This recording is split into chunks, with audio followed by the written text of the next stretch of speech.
We're now joined live on the line from Johannesburg by political analyst Gary Van Staden to give us some perspective on the political developments in Zambia. Gary, thank you very much for joining us. Good evening to you. How appropriate is Christine Kaseba's bid to succeed her husband, Michael Sata? One would think she would still be in mourning and not thinking about that at the moment.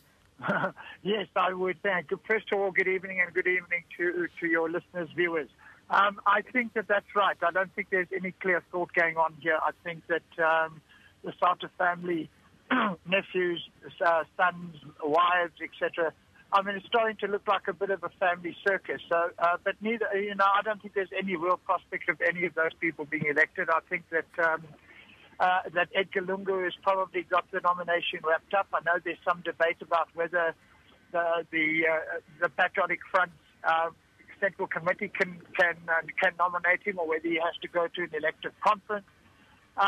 Either way, it doesn't really matter. I think there's enough support to make Edgar Lungu the next president of Zambia. I mean, you mentioned the fact that there's really no prospects of any of Michael Sata's family actually being elected. So why bother? Surely they themselves would have some knowledge of this.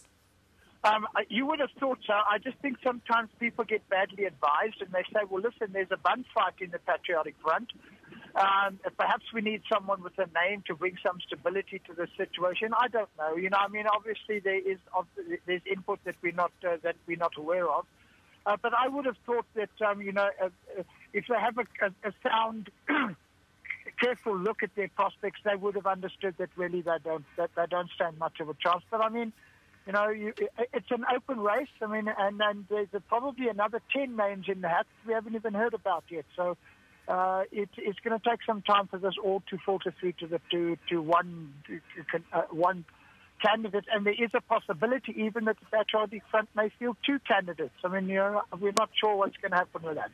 And I'm sure you've been asked this question before. I mean, it's a question that is posed to most political analysts and commentators. But really, how do you see Zambia's political landscape sort of changing now? I don't think it will change much. I think that if you have a look at the serious contenders, the main candidates, Mr. Lungu being one, Chikamaranga being another, the finance minister, the defense minister, whoever else is in there, I think that none of them are going to make significant changes to the way Zambia is run. There won't be any significant changes to economic policy. So I think that what Zambia is going through is a bit of short-term political upheaval, but I certainly don't think it's instability, and I certainly don't think that in the long term we're going to see any fundamental change in the way that Zambia is run.